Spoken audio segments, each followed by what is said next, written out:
If I wanted to go to Hawaii next year using points, here's what I do.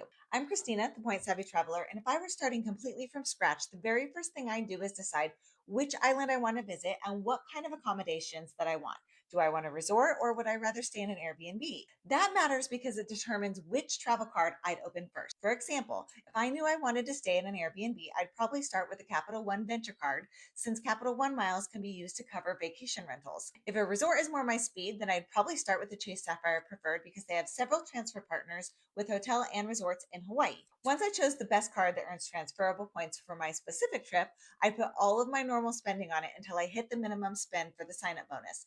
Gas, groceries, bills, everything. Once I hit the minimum spend on the card, I then start earning towards flights. Or you could do this the other way around, but I generally start with my accommodations first. So, flights. I know I talk a lot about flexible or transferable points, but sometimes an airline specific card is actually the smarter move for a specific trip. The next step for me would be to figure out which airlines fly from my home airport to Hawaii, which airlines consistently have good award availability, and whether flexible points or an airline specific card makes more sense.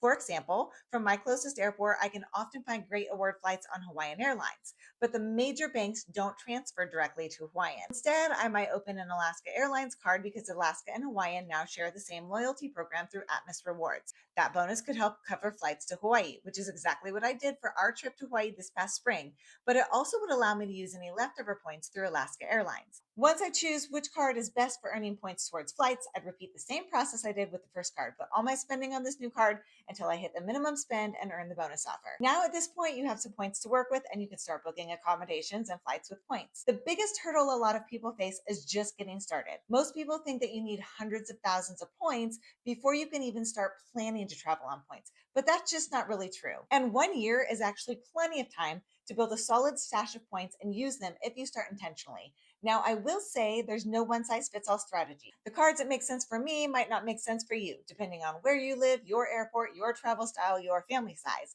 So, if you want help building a custom strategy to get you to Hawaii next year on points, I do offer one on one consultations where we can map it all out together and help determine which cards might be the best fit to get you the points you need to make that trip happen. Check the link in my bio or comment console, and I'll send you the link directly. I hope you found this helpful. Make sure you're following me for more credit card and travel tips so that you can travel better for less.